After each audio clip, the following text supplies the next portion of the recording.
Just 25 days until the 2025 football season. It's right around the corner, and it still feels like the offseason. It still feels like we're far away, but it really isn't. Because y'all know how fast this thing's going to freaking go by. So here's some advice for y'all to start the show out. You're welcome. I'm starting with some advice for all you college football fans, all you Aggies out there. Savor this moment now. Because college football is precious. Aggie football is precious. And the offseason is long and full of perils, as we're finding out by the clip. It goes by in a flash. Savor every moment, every game, even the cupcakes. Utah State, Sanford, return of Jimbo, maybe. His son's on the team. Savor where we are right now, preseason, when the full gift that is completely unwrapped, untouched, full of possibility, the season, it's right ahead of us, right before us. Enjoy this moment. Enjoy the polls. Even if they don't matter. A&M's ranked 21 on the coaches poll. We'll talk about that today. Enjoy the rumors, the press conferences. Learn about your team. We got some of that today, including from both coordinators. Those are always a gem. And we'll go through those today, of course. I love going through that stuff with you guys. But I really want you to enjoy the fall camp practice clips that get taken for absolute face value and absolutely determine the outcome of your season, right? That's what these clips do. And that's where we start tonight. We had an evening practice last night, and as usual, the media gets to go to practice. Not every practice, but the practices they get to go to, they get limited access to the early portions of that practice, and they get to record stuff. It's always the individual drills under Mike Elko. And some clips came out, and one in particular, you've probably seen it by now, is making the rounds. And as always, stirring major concern amongst Aggies and rival fans alike. So let's just go ahead and run this clip here. It comes from Carter Carrolls of 247 Sports. Carter does a great job, guys. He's asking the tough questions. He's asking some great questions at pressers. I think Carter's one of the better reporters we have out there. Him and maybe 3 or 4 other guys are at the top of the list. Carter does great, so thank you to Carter for getting this clip. Y'all have seen it, but I'm going to play it here just for the purposes of the presentation, if you will. And this is a practice clip. This is every pass that Marcel threw in this drill at the beginning of practice.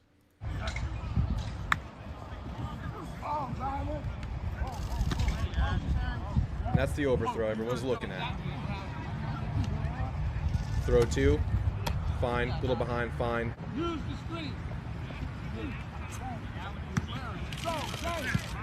Rough, not great. It's fine.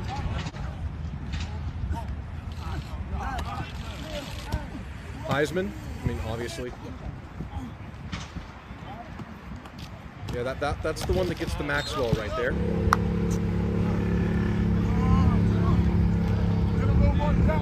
That's playoff round 1. That was the Natty.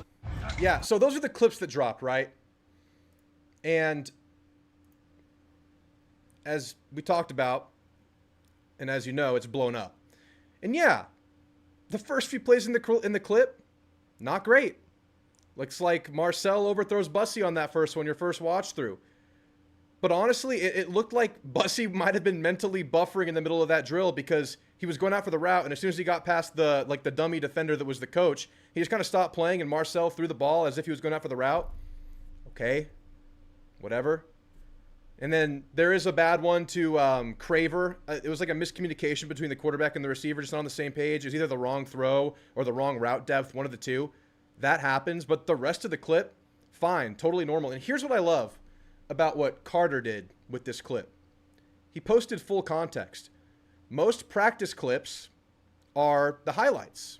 Good play, player looks good, Theo Mellon Orstrom looks like a freaking Adonis, post that clip. And that's what you're supposed to do. That's normal. But Carter didn't do that here. He showed every throw from Marcel in that drill so we get a better understanding of what he's doing and what he looks like. And yeah, it wasn't perfect, but that's reality. And of course people lost their minds. I saw folks lowering the ceiling of the entire season over 3 reps, which in my opinion is awesome. Let them sleep. Guys, it's week 1 of camp. These are literally the first reps of drills, and these drills are the first drills of practice. And if you think every single throw, every route, every rep across college football, not just at A&M, looks crisp and polished this time of year, you're kidding yourself. You just happen to see this. This is real. This is how it works. And this is what happens when fans are starved for football. We need the games back so freaking bad. But again, savor this. Savor the moment. Savor the doubt. Savor the overreactions. Savor the final conclusions that people are coming to right now, not even a week into fall camp in early August. And please don't worry about the offense based on this kind of stuff. Don't worry yet. We'll tell you when to worry. You'll know when to worry. It'll be in games when you figure that out. And if Marcel ends up taking this offense where we think it can go, we'll make it even sweeter. Because we're going to look back at this clip and hopefully y'all are bookmarking. I hope y'all got the bookmark fingers going. Guys, let's get into this. Good to see you guys today. It's been a week since I've gotten with you guys live. Hope everyone's doing great. Hope everyone's settled into the college football preseason comfortably. I wanted to start with the clip because I just felt like talking about it, really. I'm sure y'all have processed it. I'm sure most of y'all are okay with it, but I'm curious to see if anybody in this chat, maybe took some issue with the play, anyone feels uncomfortable with it. But let's see who's here today. I see Jay, Brandon, Foster. Anybody else think that RHOBACK hoodie was sexy as hell? I mean, I agree with you. I'll talk more about RHOBACK in a little bit. I don't want this to be the RHOBACK show every single time, but we love those people because they love us. Noah to Wavy, good to see you. Lit Sparks, good to see you. Tiger Bam, Belly Hopper, good to see you, my friend. Time is flying, says Ben Capatillo. Supervisor, excited for this season. Gig 'em. Did you make it in time? Noble, you're just in the nick of time. Hope to hear from you tonight. Never thought I'd spend $100 on a shirt before, but Drewtamu made me do it. I'm glad to make you do it. And this is my question of the day here. And you're already responding to it right here. Where's my question of the day? What are your biggest takeaways from fall camp / coach pressers so far? So there's this thing about A&M with fall camp and the coach pressers and everything you're going to get. There's going to be a lack of information. You're getting very select clips in practice. You're getting, individual drills. That's what this was. You saw drills. You saw the first maybe 20 minutes of drills in practice. You remember football. You break off with your position groups and you just kind of run some stuff to get you going. And then you maybe work on some specific technique. Maybe you work on some technique specific to plays you're installing that day. And they're in the early stages of that. That's the kind of stuff you're seeing. But all that to say, A&M is a very tight-lipped camp. Not much comes out about the comings and goings and the doings of A&M. I'm sure players are nicked up and banged up. I'm sure, because that stuff happens every fall camp to every team, and you might not even know about it because those guys are probably going to be fine by week 1. But Elko's not going to talk about that. We're not going to hear about rotations. But some programs like LSU let media in for some entire practices. So A&M is unique in that regard. But I still want to hear from you. We've gotten some glimpses from coaches in practice. What are your biggest takeaways so far? Eric says, seemed like some of the newcomers have impressed. I trust Elko staff's evals much more than Jimbo. And that's the thing here. Jimbo was able to bring in the 5-star talent, but not develop them. We're hoping Elko can make great evals in high school. And so far, we have no reason to believe that's not the case. And we'd like to see that development. That's what it's about. What does this secondary look like in a year 2? We heard a lot about that in the presser today. What does a guy like Terry Bussey look like in year 2? What does this passing game, this offense look like in a year 2? The development is what's coming next. And yes, it sounds like some new guys are doing well. They try and zoom out at center. We're going to talk about that, Jeb. Michael says, still don't really have faith in the DBs and Bateman. We have great talent, but just felt uncertainty in the press conference. Well, I think it's because, I think someone touched on this today, Michael. I mean, they felt good last year, and it didn't pan out. But the one fact that, gives me hope, and we're going to hear about this today from, I think both Bateman and Klein talked about this, is just bringing the same group back who went through the negatives that they went through last year, who has X, Y, and Z example to lean on as tangible source material for everything they're doing in a practice or doing wrong in practice. Elko said, we are doing this wrong. That's why that happened versus South Carolina. Well, you're not doing this right. That's why that thing happened versus Auburn. They have that to lean on. They can do that together because that secondary brings everybody back besides BJ Mays. And we had 2 conversations about the talent that is Tyreek Chappelle and how integral he is to what they want to do. He's a guy that kind of defines part of your scheme as a defense. And missing him last year, you felt that until you finally found the guy that could step in for him, BJ Mays. But You have to remember there were other injuries out there too, and it was just a piecemeal unit. A lot of people coming together. I actually have a DB video dropping in the next couple of days, so y'all look out for that. I don't want to spill the whole beans here now, but I don't know how good they're going to be. I don't know if they're going to be, you know, a plus unit. I know they're going to be better. This clip is so overblown. Busty sleepwalks the first rep, and all the other clips on X look great. Exactly. Yeah. Okay, William, you're with me here. Bethel Roman's going to start over Busty. I mean, I wouldn't say it's impossible. Randolph says it's weird music, and everyone else says it's good music. Randolph, you're entitled to your opinion. Football is back. Let's go. Bethel Roman might be taller than Busty at the position, looks more polished. Feel like ABR might be a better receiver, but Busty is better with the ball in his hands in general. They're both going to play a lot, guys. We're going to listen to the Busty bit today in the pressers. We'd rather start at 21 and work up than defend the 12 spot. I love 21. I think it's great placement. I don't think there's a world, really, with A&M's talent that you would leave them unranked. And if you were, and like, we'll look at the polls later. But if you're going based on just face value talent, A&M could be higher. The fact that A&M has come up short a lot recently, you have to tell me, I mean, we know, is built into the ranking, I think, because I think this A&M team could be like a 15th ranked team just based on what they have back and the level of talent that came back. But you build in what happens in November. You build in those big game losses. You build in those late season collapses, and you have to start them at 21. But I love it. I love starting at 21. I'm kind of curious why Carter posted that. I think he just wanted to show full context. I didn't hate it. I didn't hate it. And I don't mind the doubt. That's bulletin board. Usually I say a team is as good as ever. It's in the offseason, but it might be the opposite for the Ags. I do like Carter. He doesn't sugarcoat things like Texas. He does not sugarcoat. He's straight to the point. He asks really good questions and pressers. Deep throws can definitely be hard for a quarterback to be consistent on. Yeah. Plus, I mean, that's early practice, early camp. Let's go.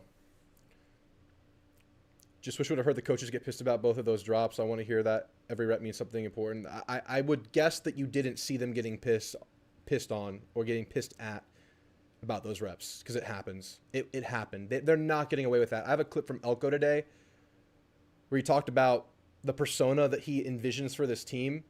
You can't tell me that man is letting people getting away with slacking. It's not happening, guys. Do not worry about it. Ebone Capone knows. Not worried about it. That RHOBACK hoodie is sexy, but I don't know if I want to pay $150 unless it's a jersey. It's not quite $150, and it's much less if you use discount code Drewtamu at checkout. Jay Bateman words about Elko with the defense. I just want to know if they're going to bring out the sauce for big games this season. I hope so. Factory F. Drew, your local Longhorn viewer here. An article came out today that Texas Tech spent $11 million in the transfer portal. That's $500,000 per player, and some to a seven-figure deal. Yeah, man. And they just got a crystal ball for a 2027 five-star tackle. Texas Tech is just buying a machine. And kudos to them. They're playing the modern game. Texas Tech is a force to be reckoned with now. You just have to acknowledge it. It is what it is. They're allowed to. They're playing within the scope of what's allowed now, and maybe beyond. But a lot of people are doing that. But yeah, Texas Tech has money. They're throwing it around. It's crazy. Total roster is over 25 million. Thoughts and expectations on that commitment? Yeah, I mean, they're going to keep getting players, man, and I can't blame them for it. And it feels bad. It feels bad if you can't, pony up what they're willing to do right now. It'll go in cycles. They're not going to always be ponying that up. It'll go in cycles, but right now it's Texas Tech's NIL time for sure. All right, guys, we had a couple of coach pressers today. Actually, all three coordinators and Mike Elko. We're going to start with Elko today. I want to go through a few clips. A lot of Elko, a lot of Bateman, a couple Klein.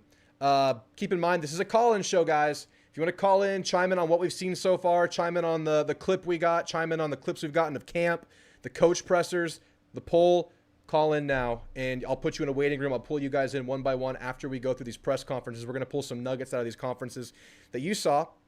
We're going to talk about them now. So that call-in link is pinned in the chat. Super self-explanatory.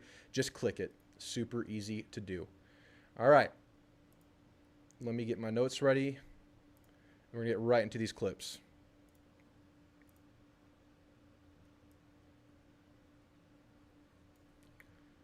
All right. You got a lot of new faces on the defensive line, guys that are kind of moving positions a little bit. How do you feel about what you've seen out of them in this very limited sampling size? Yeah, again, I think there's potential there. It's the same names. There's not anything new. I think early in camp, just a couple names that maybe haven't been on the radar that have flashed a little bit and maybe are trying to get themselves in the mix. Dalen Evans has had a really strong 3 days. That's been really good to see from him. We kind of challenged him to step up and try to go get one of those spots in the rotation, and that's been cool to see. And I think, I think Marco Jones, with the summer development that he had, I think has elevated himself even a little bit more from where he was in the spring. And so, those are two guys who maybe we haven't talked a ton about in that group, and the rest of the group, I think, is kind of at this point still what we've said. I think there's a lot of pieces in there, a lot of veterans who've played a lot of football. We got to see them put it all together consistently here over the next, week and a half when we get full pads on and that stuff. All right, so a couple of individual nuggets from a couple of individual players, and Dalen Evans was a guy I think we talked about this time last week in this same show, because he caught my interest when we saw the new rosters. He was listed at 310, and I think he came in at 270, coming off of an injury as a freshman, never saw playing time. Kind of, the spring game wasn't his best showing, but we kind of pegged him for a guy that has a path to playing time, because we've talked about this D-line. 3 veterans at the top: Regis, Onyedum, Hicks. Those guys are going to play the most reps. But you need 4 or 5 in this league, any league really. That's an obvious statement. And the question was always, who's going to step up? And you have 3 young freshmen there, but Dalen Evans is a guy who's been here for a year. Dalen Evans was a high 4-star blue chip talent that came in last year as a little bit of an undersized defensive tackle. So he grew, and now apparently he's growing on the practice field, and that is exactly what we wanted to hear. We wanted to get the guy that you're supposed to get it from, because you're supposed to be able to play these guys that are blue chip talent as soon as they're ready, and it sounds like they challenged him. It sounds like they challenged him to take every rep as if he's playing for playing time because it's available and right in front of him, and that's really good to hear. So keep an eye on Dalen Evans, guys. Sounds like he might be a contender for that 4th spot, just as we thought he might be. And of course, a Landon Rink and a Chase Sims and a DJ Sanders, they all got highlighted in this presser as well. Those guys are going to be great. But for now, when you need to round out a room, I think Dalen Evans is a great candidate, and it sounds like they feel the same way. And then, of course, Marco Jones. To hear him elevate from spring, if I remember correctly, it was 6 sacks in the spring game, whatever the hell a spring game is. But if he's elevating from that, I mean, he's 6'5", 250. This guy has all the athleticism for that size. This guy could be the next great iteration of Texas A&M pass rusher, man. I don't know how much we'll see him this year. I think Jay Bateman talked about that today. I mean, you're going to see him, but you got a lot of bodies out there. I mean, you got a freaking Ryland Kennedy ready to go. You got a Cassius Howell ready to go. You got Sam Mpemba looking all mighty in drills and these clips we're seeing. It's a crowded room. I just don't know how you can keep, if he's truly excelling like this, and it's even, going beyond some of the other guys, how do you keep him off the field on some 3rd down passing downs? How do you not have him out there rushing the quarterback? Excited for Marco Jones, excited for Dalen Evans, and these are the kind of guys we need to hear about early on. Those are a couple of really young guys. Sounds really positive. All right. Here's the next one about a more defensive conversation with Elko. Last year in run defense, y'all were actually really sound most of the time, and then the tendency to give up the big plays. And I guess my question is, when y'all evaluated over the offseason, things like that, was there anything that typically kept showing up as the problem there? And moving forward, do y'all put more emphasis on that the rest of camp, or is that something you just, it just happens? Yeah, no, it certainly wouldn't. It was a good question. It certainly wouldn't say it just happens. I think that was the story of us on defense. We talked about that. We were play in, play out a lot more efficient than we were overall production-wise because of explosives. That was in the run game and the pass game. I think you're dead on in the run game. I think a couple of things that we've really tried to emphasize and point out to them. One is, what is the difference between being 11-12 in the conference and 2-3 in the conference, and how small those margins are. And those margins usually come down to those plays. And so a lot of times kids have a tendency to walk off the field thinking about the 3 plays that they've made. We've tried to maybe like, hey, let's focus on the 3 that we didn't and how we fix those to kind of continue to try to get those out of the system. I think when you look at it like schematically, I think the big runs happen, 2 ways. They happen, one, because of a misfit or somebody being out of a gap, which certainly happened at times, not a ton, but at times. Where we got in a lot of trouble last year was losing perimeter leverage, whether that was a run that kind of got through and then got outside, or a run that was designed to get outside. We did a really poor job at times of leveraging the football properly. And so, what you do is you go out and you put all of them on tape. You show them to the guys consistently. When you get into practice now, like when you point something out in practice and you say, okay, hey, this is the run from South Carolina, like this is the play right here, this is the decision you make that costs you the ability to, there's a little bit more understanding of how it can impact them. Whereas maybe last year in fall camp, you were saying, hey, don't do this. You kind of get a little bit of the, yeah, okay, but they don't really know the issue with doing that, if that makes any sense. And so I think when you're talking specifically about, like, hey, that's why we gave up a big play at South Carolina, that's why we gave up a big run against Notre Dame, it hits home a little bit more and makes those problems a little bit more fixable. And so you hope that just continues to go as we go through camp. And we talked about this at the top of the show.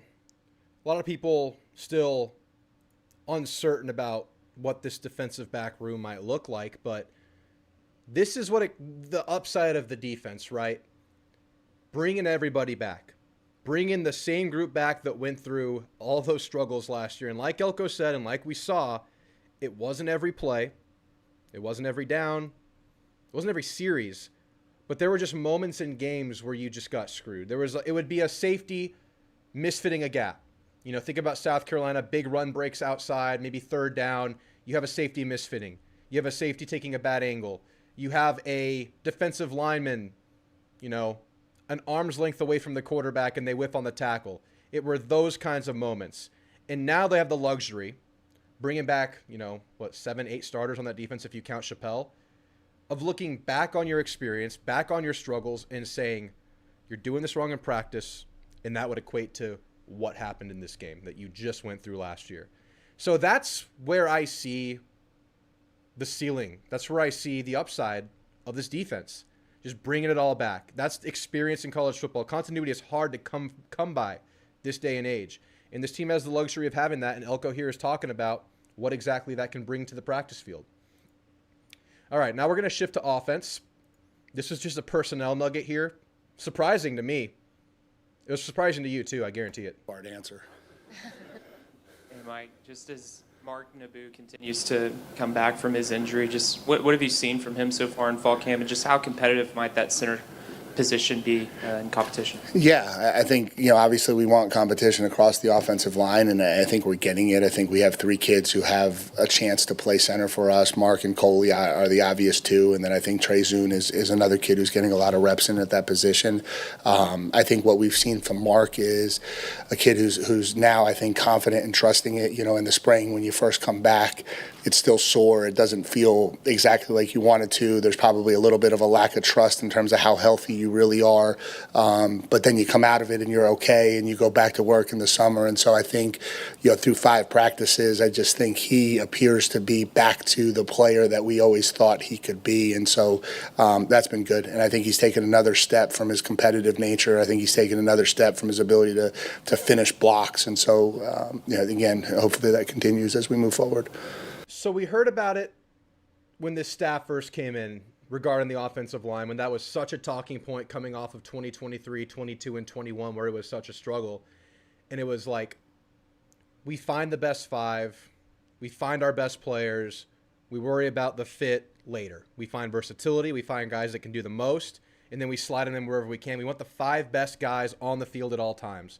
And here we're hearing from Elko that, okay, first of all, Naboo's recovery is going well. He's getting better every day. It's a good player to get back. 2 coaching staffs have really liked Mark Naboo. But Trey Zune getting reps at center surprised me. That's a big-ass center. It was like 6'7", tackle build. But what I kind of come to in hearing that is, first of all, bracing for the worst. Knock on wood. Injuries happen in this sport. You want to have your contingencies. And Trey Zune's ability to play center. You have this tackle in, Fothery that can play on both sides. You have Crownover that can play on the right. Then you have a versatile guy in Naboo that can play guard or tackle. But what I'm really coming to and really kind of, I think, finding just talking to people and looking at what these coaches are doing is I think this team is really trying to find ways to play Ruben Fothery and Crownover. I think Fothery is a guy this team really wants to play. Because obviously, remember his freshman year? Remember him against Will Anderson? Remember freshman Ruben Fothery? That was a guy we thought was going to be a guy of the future. Then he gets hurt and things slow down for him. But now he's a few years removed from that injury. What if they want to play both of those tackles and they want to play Zune at center? I doubt that's the day one situation, but you're an injury away from that happening. On top of that, that just, we talked about how this offensive line was versatile as is, right? Naboo can play anywhere inside. He's talked about Armage able to play, guard, center, or tackle.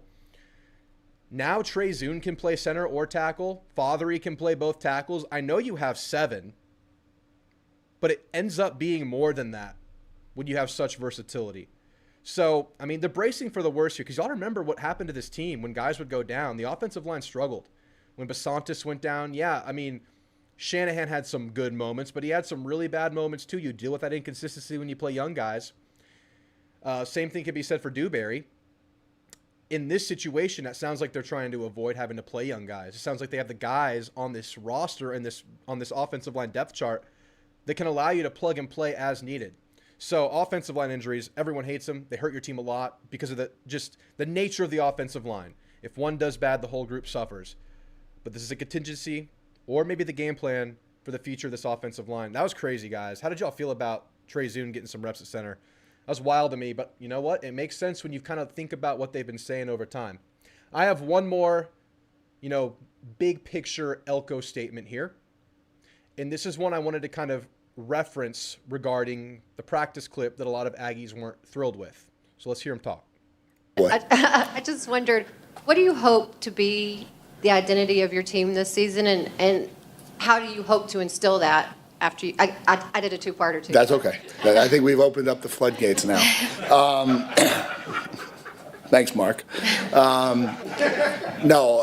Listen, I think we want the identity of this team to be a team that pours everything they have into each other, into playing this game together the right way for themselves and for Texas A&M University. I think that's always kind of been the mantra. That shows up in how hard we play. That shows up in how physical we play. That shows up in the consistency of how we do that every single week. That's kind of been the standard we've tried to create within this program from day one. How you instill it is it's what we live every day. It's the things that we talk about in every team meeting. It's the things that we illustrate on film for the positive and the negative. It's the things that we are just constantly trying to pound into the program. And I worded it to him this way in the first team meeting. I said one of the biggest challenges is you're at an age group that across the board kind of see things as challenging and difficult because that's just what teenagers do. The reality is you're in the elite 1% of your age group in the world. And so there's a certain responsibility that comes with that to put in the work, to take advantage of the blessings and the opportunities that have been put upon you. And I think that's the mindset we want to have in this program. And so it's a daily process. I think we're making progress. I think we're doing the things we want to do. Coach, I don't think Elko's putting up with bullshit. I don't think Elko's letting players slack. I don't think guys are getting away with running, subpar reps, having bad reps, and not hearing about it as soon as they get to the sideline or back to a coach. This is a program, this is a ball coach that lives it every day, that's going to instill it in his team every day. So those of y'all that are concerned about a couple bad plays from practice clips, bad plays happen in practice all the time. And that's where you get better. That's where the coaches are in your ear. That's where you're trying to hammer in your improvements, play to play, practice to practice. I don't think Mike Elko's going to let, that lack of effort, that lack of discipline, that lack of just, playing hard. That's not going to affect this team. It's not. That's not going to be the downfall for A&M in 2025, and do not let that clip steer you otherwise. All right, that's the last Elko clip I have for y'all. I have a few from the coordinators. I have 2 from Klein and 3 from Bateman.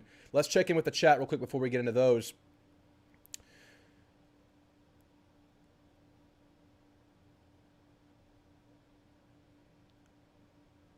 Hopefully Evans progresses as the season goes on. I think guys like Evans and Marco Jones are going to progress as this season goes on. I think the young guys, you got to get over that early hump, and that's going to be the question with them. Fortunately, usually early in the season, you have less attrition, you have less roster breakdown, so you have some padding there with the older guys to play. But as the season goes on, I expect those guys to get much more of a role. Dr. McGrundle says, Drew, I'm here, eating my air fryer steak and drinking Shiner Bock. I love you. Thank you, Dr. Grundle. I love you too. Howdy. What's up, Parzival? We were talking about Dalen Evans, man. Dalen Evans got some good praise today in the presser. We talked about Evans last week. He's up to 310 pounds. We think he might be a guy that's contending for playing time. Jay says, I'm hoping the combo of Kennedy and Howell this year really boosts our pass rush this year. I think our run D was serviceable last year, but we couldn't get pressure on the quarterback to help DBs. They got to help each other out. They got to help each other out, Jay. Because if you last year, quarterbacks had a lightning fast time to throw against A&M. If you go to the PFF numbers and you look at most of the quarterbacks that A&M faced, they were getting the ball out quickly. And part of that's defensive tackle, some of that scheme, but some of that is inadequate coverage. Probably a lot at that nickel position that you were really suffering in after losing one of your veteran leaders in Chappelle. So they really have to help each other out. And you're talking about Kennedy and Howell. I think it's a combo we'll see a lot. I think they could start together. I think they could play together a lot. I think Deion Hayes is going to have a big impact on this defensive line. TJ Searcy, and of course, Marco Jones, who we heard about today. I really like the defensive end group to help the secondary out, Jay. I think Kennedy's a guy this coaching staff is really excited to see on the field. This Trey Zune comment melted X down. Wouldn't we want to know who would take over the injury situation before they had to learn on the fly? Yeah, of course we want to know that. Of course. This is good. You're preparing for the worst. You're getting guys, cross-trained. This is what you need. I wish Shanahan came back for another year. You're not going to keep them all, Jeb. It'd be nice to have them back, but you're just going to lose guys in today's day and age who want opportunity. I wish everyone was back, but it's just how it goes. With 7 guys there, I understand a guy like Shanahan who could start somewhere else or play somewhere else, or a Dewberry that can play somewhere else. I think Father's peaked as a player. I think he's better as a reserve at this point. I think we saw him peak as a freshman. He hasn't gotten back to that. Brent Warren. Uh-oh, my thing's freaking out. Thank you for the $20 donation. Texas A&M in 2025 overachieves a year early, surprises everyone, goes 11-1, upsets a crumbling LSU, beats Texas by 2 on the final play of the game. I've been telling people Elko's going to elevate y'all's program. Good luck. And that is from a Fighting Irish fan, Brent Warren. He's been a friend of the channel since we played last year. I've had real good experiences with the Fighting Irish fans.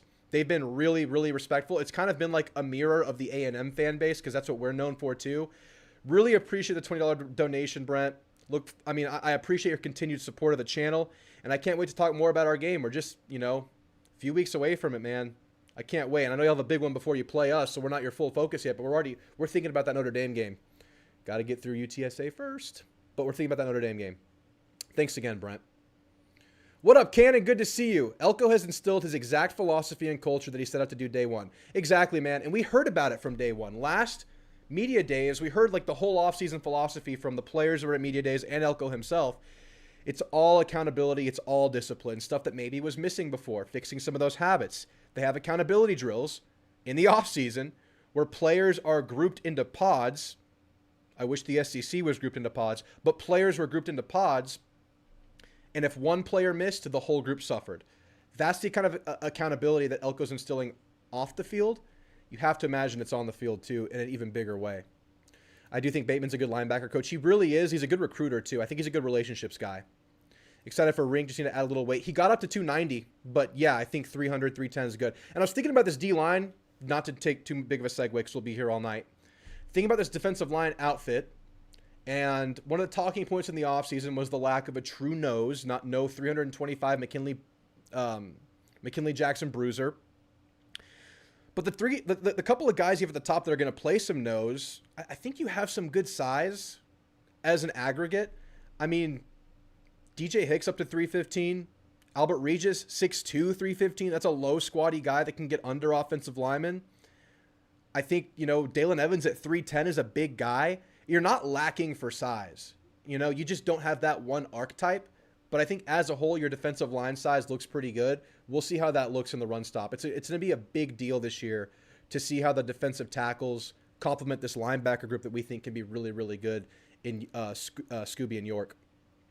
Excited to see how guys in the D-line step up. I like what we heard from the pressers. Yeah, exactly, JB Ross. That's exactly right. We're Texas 8-4 until I see different. Am I pessimist or realist? That's a realist, man. And as I was talking about, we'll talk about it later, that's built into our place in the coaches poll. We're 21st, although I think with our talent, you could say that we're maybe a top 15-ish roster, but you have to back things up and say, look, A&M goes 8-4. So we're going to start them here until they prove otherwise, at least amongst the coaches who are seeding that dang thing. Notre Dame fans are awesome. Not looking forward to the TU fans in the shoe in week 1. Yeah. Notre Dame fans have been total opposite of the TU fans. But, of course, we're a rivalry, so that's what happens. There's some good Texas fans out there for sure. I don't know that many of you realize just how vital Tyreek Chappelle coming back to full health is. They had to deconstruct the defensive backfield entirely. We'll start a nickel. I know, dude. He's so big. He's a guy that is kind of we heard from today. One of the, staples in what they're doing, like, as a philosophy defensively. A lot of man from the nickel spot, doing a lot of coverage stuff. They call him a matchup guy. A guy that you can say, okay, they have this slot guy. We're going to throw Chappelle on him and let him man up on him. That's the kind of player Chappelle is, and a good tackler with his, lesser size. We aren't undersized, but we don't have any big sloppy nose guards. That's a good way to put it. That's a good way to put it. They announced who the backup quarterback is today. No, they talked about it today. It's a hot battle between all of them. What's up, Aaron? Late arriving. I agree with your assessment of read clips. Everyone calm down. You can't judge based on a few throws. No big deal. Exactly, Aaron. Exactly. Good to see you, John Peroni, as usual. All right, that catches us up with the chat. We're going to get into a couple of Colin Klein clips here. I think Colin Klein's pretty political in his answers. I don't know if y'all feel the same way, so I don't think we got as much personnel stuff from Colin Klein, but I'll play a couple for you guys regardless.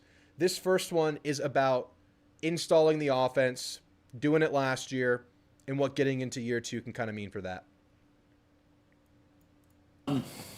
Did you, or how much, excuse me, how much of your offense were you able to put in last year? Were you at all limited by maybe what you thought your whatever personnel Shout out had? to Olin. And if so, how much has that changed, if at all? I really think that's a year-to-year question. I think last year, at times we were thin in certain spots, in certain personnel groupings. I think some of it, though, honestly wasn't all that much off. I know, some people have asked me, we didn't use tight ends as much, and I think we were 33% 12 personnel instead of 38% the year before as a coordinator. So, a little bit down there. But I think we're going to be multiple. It's ultimately at the end of the day, who are the best guys that package together, feel like give us the best chance to win? How can we dictate the terms of what we're seeing defensively to try to make them do what we want them to do to then attack them how we want?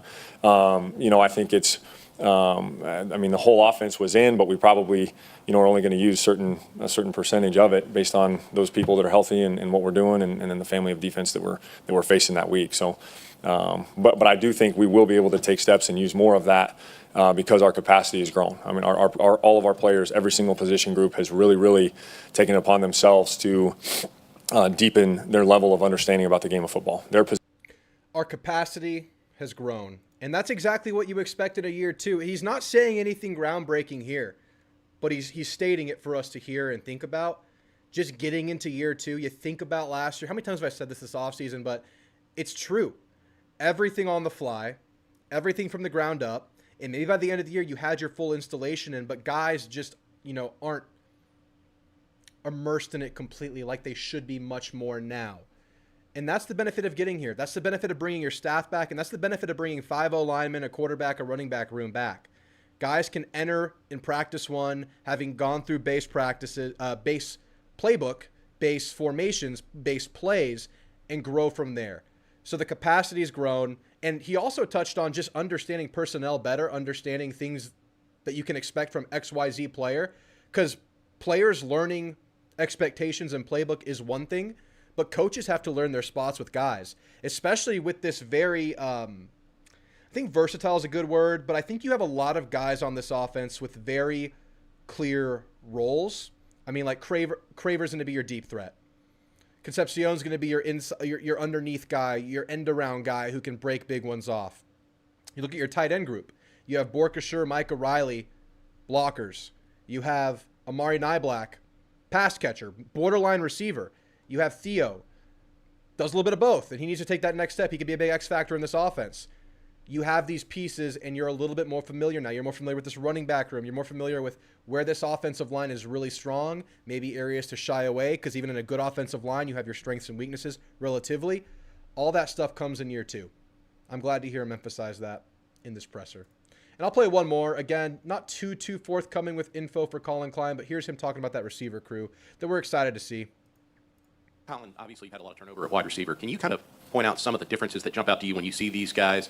And do you feel like you may have a little bit more depth at that position this year?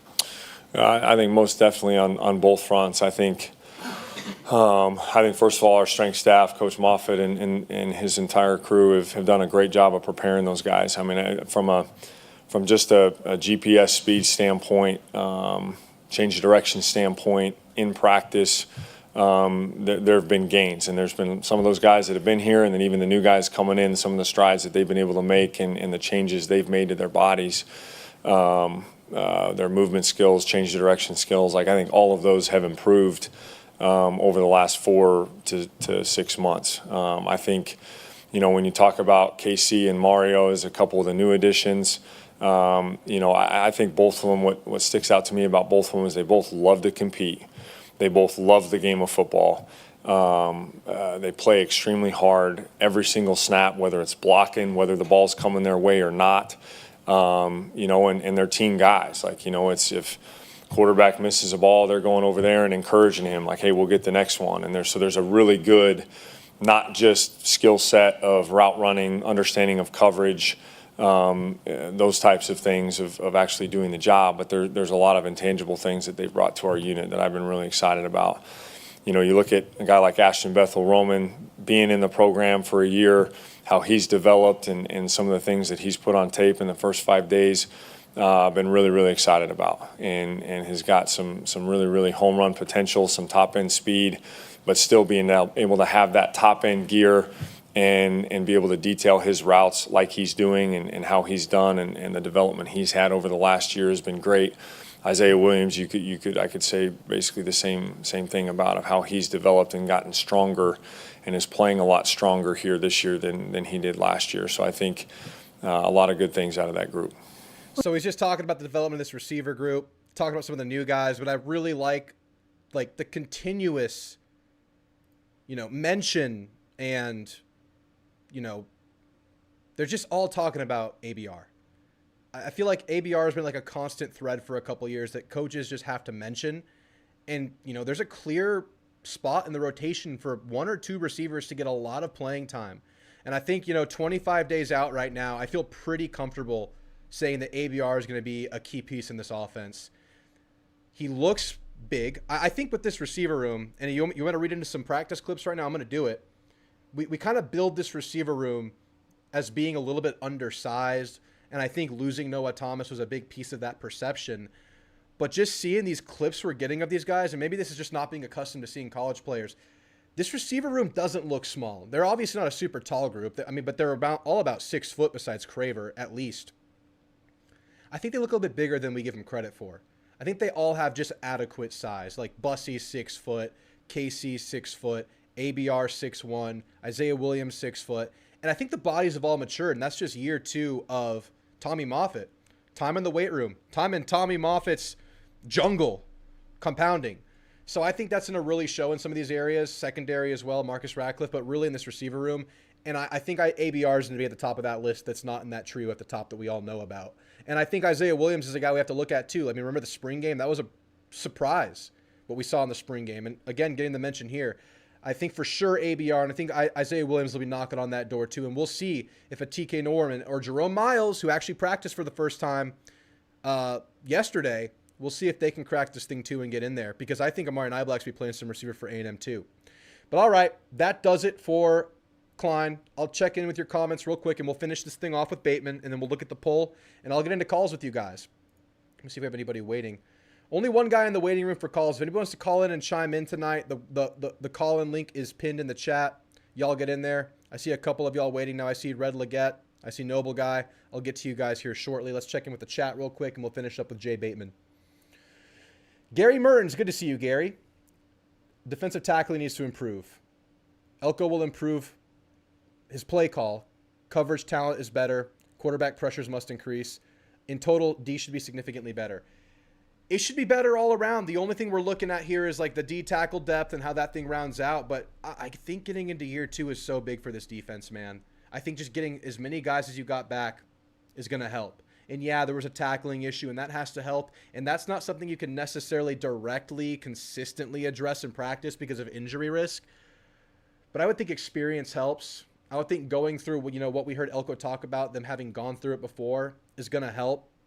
I think the DB group is going to help the pass rush out. I really do. I really think that's the case this year. And I really like some pass rushers we have at defensive end. I'd be hard-pressed to say this defense is, again, the disappointment that it was last year. And you just look at Elko defenses, they just get better year on year. Jay with the $49.99 donation, man. I really appreciate that, Jay. No real content here. We're just going to be outdone by a Notre Dame fan. Gig 'em Aggies and gig 'em Drew. Jay had to outdo the Notre Dame fan. We got an Aggie support now. We had the Notre Dame support. Jay with the $49.99. That's a channel record. Jay, you're in the Hall of Fame, man. I don't have a Hall of Fame up right now, but you're in my Hall of Fame, man. I appreciate your continual support, man. I know you're rocking that RHOBACK. I know you're sharing the RHOBACK code. Jay's a great supporter of the channel, guys. That is awesome stuff, man. Really appreciate you. We'll check out one more chat before we get into the last clips, get into the calls. Thanks again, Jay. Y'all are talking about, y'all like Colin Klein as a talker. This guy's got some chops. He's handsome too. My goodness. All right. If y'all just want to keep fighting this out through the rest of the show, I'm okay with that. I mean, I don't mind if y'all want to keep one-upping each other. I really don't. My goodness, guys. Y'all are going to make... I got to get like a Hall of Fame graphic on the screen right now. The one penny? I mean, come on now. Jay, you don't have to do it. You don't have to do it, man. Come on now. All right. If I can regroup after what's going down in the chat right now, I guess I can show the last few clips. Y'all are awesome, guys. That's insane. All right. Calm down, Drew. It's really cool, but, you got a show to run. Appreciate y'all. I really do. I can't even express it enough on camera right now how much I appreciate y'all helping me keep this thing going. All right. Jay Bateman talking. I don't even know what we're talking about. All right. Jay Bateman talking about the pass rush right on cue. We were just talking about it. I don't even know what this clip's about. Let's hear it. Assess last year's pass rush. Would you categorize it as missed opportunities, and what has been done to finish those opportunities this year? Yeah, so I think we did miss some opportunities. I do think, there were some times towards the middle of the season, towards the end of the season, where we had to, manage the defensive line in such a way that maybe limited their ability on normal downs to rush the passer, right? We were concerned about some things in the back seven. And so I think now that we feel stronger back there, I do think we've got some kids that have real edge pass rush. I think Tyler Onyedum's been really good so far. So I think as the coverage is we feel more better about the coverage. I think we'll allow those kids to rush the passer more. And I think, those three kids were great players. They understood what we had to ask them to do some. And so, yeah, I think there were some missed opportunities. I think there were some schematic adjustments we had to make that I don't think we'll have to do anymore. Yeah, and I think some of those schematic adjustments he's talking about, and he touched on it before, came in the secondary because you lost Tyreek Chappelle, and that obviously you think about the middle portion of the year before you decided to move BJ Mays inside to play nickel, and he shored that thing up well. You had a big lull there in the nickel. I don't think we got, the nickel play we needed in coverage from Hill, although Hill did some good stuff in the running game. We didn't get what we needed in coverage there, and that affects your pass rush in a big, big way. And there was some talk by some film analysts, can't think of his name right now, but talking about, and he pinned this, that maybe A&M got a little bit too cute with their pass rush, maybe stunting a little bit too much. And I think we had some players you just wanted to run straight up with. You look at that LSU game, there were some, show blitz, don't blitz. There were some, DB blitzes that affected LSU. But a lot of the pass rush from the front four was just straight up pass rush and pin your ears back and get around a guy. And I think we got away from that a little bit down the stretch, especially versus Auburn. And you keep in mind Auburn, that was a game where you were down Chappelle and Will Lee went down in the first drive that game. And you think about the issues in that game, it was all in the secondary. It was all in the inability to get Peyton Thorne down. And I think that compounds. And I think Jay Bateman's touching on this here. And I don't know if, I think we have some DB talk here. Yeah, we have some DB talk coming right up. All right, this is the next statement. And this one's about a guy that I think should be high on our radar right now when you're talking about players who are going to make a big impact and take big jumps in 2025. This is about Marcus Radcliffe. Just first, with Marcus Radcliffe, we talked with him last week about just the changes he made to his body. Just how do you think that might impact the way he's able to play this season? Yeah, I think the job Tommy and that group and his group has done with our kids has been really special. I think Marcus, I think, is a great example. He came in here from a lesser program, a group of 5 program, and kind of had a good first year. But then now you look at him physically and it's like, wow, he's big, man. And I think he controls his body better. I think he's faster. I think everything that you want a kid to improve upon, he's improved upon. And I think it's going to allow him to do more in our defense. I think we've got some pretty cool things with him we can do that are going to help us a lot. Yeah. I think, just going to reiterate it. 2 years of Tommy Moffitt compounded, but I think it sounds like Marcus Radcliffe's a guy that's going to be ready to go this year. We heard it from a couple of players and from Elko in the first camp pressers. We had Marcus Radcliffe on the podium. We've seen clips of him. His body looks totally different. He's much more defined. He's much more chiseled. He was already a big DB. And when they put stuff on, when they improve in the weight room, when they improve in the training room, they're not just working on size. So if you're worrying about a DB bulking up and slowing down, that's not what's happening here because they're growing size, agility, footwork, all together, all in line over the entire course of the year. You're spending a lot of time in the weight room, but you're also out on the field just running cone drills and doing different footwork activities, increasing your top speed. And I think Marcus Radcliffe right now is in the top of that, offseason transformation list. And I think he should be on the top of our radar. Definitely a threat to start day one. Definitely in that safety rotation. Again, I have a DB video dropping shortly. Listen to that. And we're going to talk a lot about Radcliffe. I have Matthew Dawson coming on for that one. My last clip of the day. And this one is going to kind of go hand in hand with a clip we got from Colin Klein. This is about experience compounding. Jay, what's the biggest difference overall on the defense you've seen now here at the beginning of fall camp as opposed to last year, especially with the way, Mike Elko had kind of said, there needed to be changes? I think our young men have done a great job of acknowledging that we didn't do some things really well. And coaches too, okay? And so it's like, okay, look, we need to fix some things. And I do think another year, we started the season last year with hardly any kids that had ever really played together. And so I think now they've had a year to play together. I think the communication is better. I think the pre-snap communication and pre-snap adjustments are better. And so I just think the overall knowledge base has improved a ton. And I think because of that we're able to do a little more. And I think now they understand some of the coaching points that maybe went over their heads a little bit a year ago, I think now are hitting home. So yeah, I feel really good about our players that have played, right? Our veteran play. Even though Marcus Radcliffe isn't a very old kid, right? He's a veteran player to me. So those kids understanding what we want from them and how disguises and how pre-snap looks and pre-snap communication matter, and I think that's going to pay off a lot. Yeah, and you think about the stuff that doomed us last year in coverage. Just a player just kind of floating out of his zone, floating out of where he's supposed to be a little bit. Maybe a single high safety doesn't center out in the middle of the field enough, and they're gone. Coleman's gone. Moore is gone on Texas, and that doomed us. These little steps, and I think in a year one, with injuries, with a group that was just built together in the portal, young guys rising up, you're thinking a lot. There's a lot of thought process going on. In offense, defense, we heard both coaches and Elko talk about it today. That's the benefit of getting into year two, and that's why I'm pretty confident this defense is going to improve. To what end? That's going to determine what happens on the road at Notre Dame, on the road at LSU, on the road at Texas, and in all these tricky trap games we have layered throughout the year, Florida at home, Auburn at home, all these games. The level of defensive improvement, I think, is going to take this team where it needs to go. And the offense is its own thing. You could talk about improvement there, too. I think we feel a bit more secure about the pieces we have coming back. Defense is like the same thing, but you have to get a whole lot better. And this is all going to help them do just that.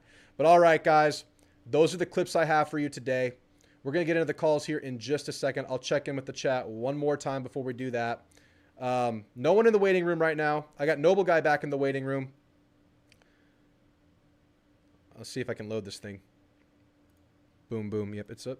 All right, we're in there. I got Noble in there. Anybody else wants to jump in? Great. If not, we'll end it in the chat after we finish the call with Noble. Thanks again to y'all too, Jay and Brent. That's really making my day here. I mean, I'm always happy just to do these streams, but to just get donations and just get that, it just makes me feel validated. It's really cool. It's really cool. The petty 1 cent was awesome. Easiest $100 I've ever made. Oh, y'all are funny. Scorton and Stewart were just too heavy. We have a lighter outfit on the outside, man. It's going to be a lot of fun. It's going to be a lot different to see. I think pass rush could be really good, especially with improved DB play. No one single stud on the D-line like years past, but in years past, a lot of those guys underperformed. This year will be by committee. I will say, William, you're right. You don't have that clear cut like, we saw Scorton as like a clear first rounder amongst all boards. There were rumblings of Stewart, rising because of just the sheer palette that he was, like a blank canvas that he was for an NFL team to get, and that proved to be the case. I think Cassius Howell is on some early boards, though. Let's just be fair about that. He's on some first round boards, not everyone. He has that upside this year, but you're right. There's no clear cut guy that's like, okay, A&M has this guy. It's like you're looking out for Howell and everything else is by committee, and I think that could be really good for A&M. Just got to play better.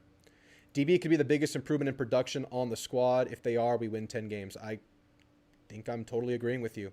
And to the level of improvement, they're going to improve. They're going to be better than last year. There's no way they're not, but that level of improvement is going to determine a lot. All right, guys, let's get into the calls real quick. First, I got to tell you about RHOBACK. They've decided to partner with the show, and they have released the A&M line today. It's out now. You have stuff like this black hoodie. It's like a lightweight performance hoodie. It's really, really nice. They have a quarter zip that's the same lightweight material. All the Aggie polos. Go check out my X account for a sample on all of them. I'll post the link here in the description of the video. But they've really helped the channel out. They've made me feel like we're doing something really good here that the community is really involved in, because they came to us and they showed us, hey, we want to use your voice to spread our brand, and that's really encouraging for this channel. So just thank you to RHOBACK. Y'all make sure to check out that new college line. Use code Drewtamu for 20% off your first order. Thanks again, RHOBACK. That helps a lot. All right, guys, I'm going to run to the restroom real quick before we get into the calls. That'll give you time to get into the waiting room, because I've seen a couple people filter in and out. Anybody who wants to get in the waiting room, now is the time. If not, we'll call it a short show.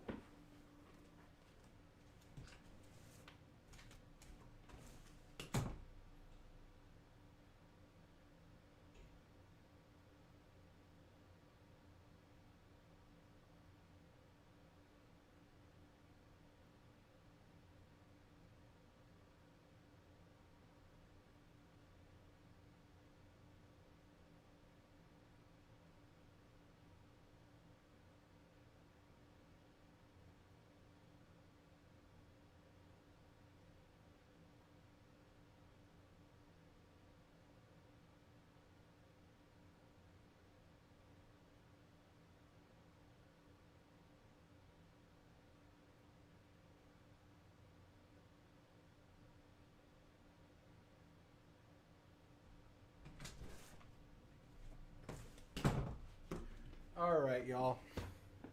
All right, we have a couple of callers waiting. Noble, looks like you got situated in there. Let's get right into it.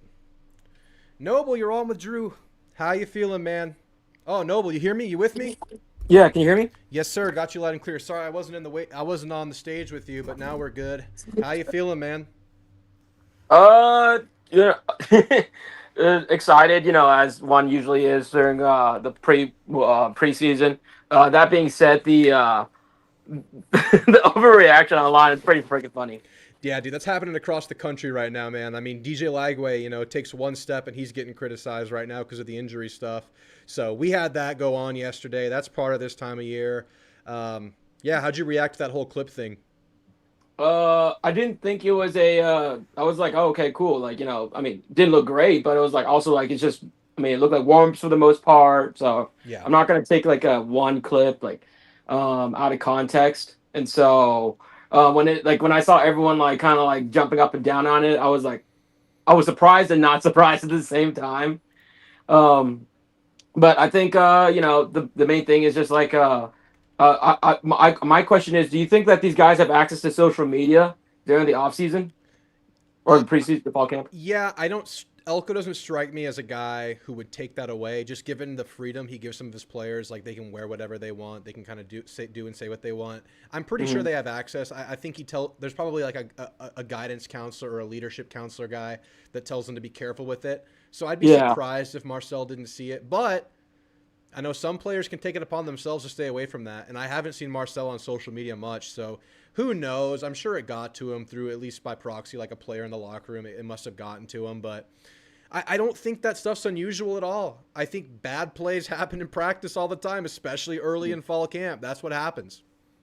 Well, I think like if that's going to be if that's going to be out there, the guys have access. I mean, like if we're going to spin it, we might like the people going to spin it for the negative side. We can spin it for the positive side. That's like maybe they see that and then they take it upon like like maybe there was a moment True. of effort that could be better. Yeah. Um, so maybe they kind of step it up and practice from there. I don't think like fall camp like especially a few days in anyone's like really slacking. Maybe like there's a momentary buffering like you said. Yeah, yeah, yeah. Uh, yeah, I thought it was the whole thing was just kind of funny. The takeaways from it. It was like, yeah, once I go in season and we're missing wide open passes, then I'll be concerned. Once But the real it thing feels is like bad, then yeah. yeah, this feels like this doesn't feel like football talk so much as made up football talk. Yeah, this is part of the process, man. Every program in the country, early weeks of fall camp, there's bad plays. And that's going to happen throughout the year, too. It's going to happen in games, and you just happen to see these. So, part of the process, not a big deal. No one even asked about it at the presser today because they see Yeah, I it. noticed that too. Yeah, I was like, I'm surprised. I'm not gonna lie. Like after I saw the overreaction online, I was like, well, I get why coaches don't want media at practices. It Yeah, exactly, exactly. It's like just fans don't know how to react fans can't handle or it. be appreciative of what they're given. Yeah, it's like I swear there are people just saying, okay, this team's going 8-4, this team's going 7-5 after just seeing a freaking clip. But anyway, my question today is through media days, through early fall camp, just talking season, has your expectations or perception of the team changed at all just based on, the glimpses and the words we've gotten? Not really. I mean, I need more, like to hear more. Like, yes, look, one clip is nice, but that's the only one clip we got. And if we were judging off that alone, then we might have a problem on our hands. But um, no, it's too soon. We do need to see the team gel, but we got time for that. And then, quite frankly, I'm really intrigued to see what the first couple of games look like because we have fall camp, but then we're gonna have like, no offense to UTSA and Utah State, but we should be able to beat those two guys in our sleep. We should be able And to. Yeah. And if we don't, that's a concern. exactly, yeah. What I really want to see, like, I don't know what the game plan will look like into it. It's obviously too soon to say that sort of thing, but it'll be interesting to see what the if we plan on what do you call it like do we pass a lot early on, kind of like I think it was New Mexico State where we were rebuilding the offense and it was like, okay, we got to feed the receivers, and Like it wasn't force like the you were issue for training purposes for reps and that kind of a exactly thing. I think we uh-huh could. I think we could. Here's the thing with A&M this year as opposed to like an A&M last year. A&M's a team that shouldn't be one of those teams you say, well, if you get them early, that's a good thing because A&M brings all those players back. A&M's not a team that's going to start slow. Now, a team like, LSU, and they have a ton of upside this year, that's a team you would want to get early because they're breaking in an entire offensive line. They're breaking in a lot of players on defense, and that secondary is a lot of communication stuff to work through. So that's the kind of team you want to get early. Notre Dame, I mean, they have a really good team. I like a lot of their team, but they are breaking in a new quarterback, and that quarterback aspect of any team starting a new guy can be like, okay, let's see if we can get this guy early before he gets his footing. A&M shouldn't have that, and that's why I really don't want to see any funny business versus UTSA or Utah State. Having said that, UTSA does have a decent offense. I wouldn't be surprised to see them drop, like 17, 21 points on A&M, and I don't think that should be a huge concern. But I think A&M should be putting up 40-plus against UTSA, no question. I think that should be on the table for A&M. So, yeah, that'll be where we get our real rumblings. Do not freak out over the clip. Freak out if things don't look good versus UTSA. Or agreed. Utah State especially. I think the I would like to see the offense gel together very quickly. Obviously, we got Notre Dame coming up in 3 weeks after that. So maybe like these, the fall camp is essential for everyone to kind of figure out their role really quickly. The thing that surprised me is like, and I think it was just the one clip of it was Terry Bussey kind of buffering, like you said. He was like his brain was not there on the play. It's Yeah. like he was like fine initially, and then he just kind of stopped. And I was like, I think his brain was just not in the play. I think he just wasn't running the right drill. Mm-hmm. Yeah, who knows? There's a lot of things going on. We only get one, 2-second clip of it. That being said, like, I cannot believe why do we always do this thing with A&M quarterbacks? Like, who's our QB2? I'm really interested in forever the QB2. Because don't get me wrong, Miles O'Neal, like, want him to be successful all the want. I don't want to talk about QB2 unless it's like fourth quarter and we buried the other team. Other than that, like, I never want to hear about QB2 for the whole season. Well, freaking unfortunately, it's been a hot topic the last 4 seasons at A&M since Kellen Mond. QB2 has been a player in QB3 and QB4. Significantly so, yeah. A little scarred there, so I understand the questioning. And there's a competition. I get that. They're asking about the competition aspects. They asked about center because you would think there's a competition there. And Trey Zune's in this thing. What the hell? And I feel like there's like a desire, as I said, with this team to want to see what they have with Fothery and Crown over at the tackles and then keeping Zune in at center. So yeah, I thought that was cool. That way Zune's getting thrown in at center because like they clearly think he's his best O-lineman on the team or one of, and his value. Yeah, his team his presence might be better felt at the center potentially, because I do go back and think like towards the end of the season, like our O-line just wasn't getting the push that we were getting early in the season. I don't know what for. Yeah. So hopefully that's something where like apparently all the O linemen got a little for the most part seemed like they got lighter, more agile. So yeah, maybe that means like more like poles and some more like open movement. And that's exactly what Colin Klein wants to do. He's a lot of gap scheme, a lot of pin and pull, like outside gap scheme, inside gap scheme.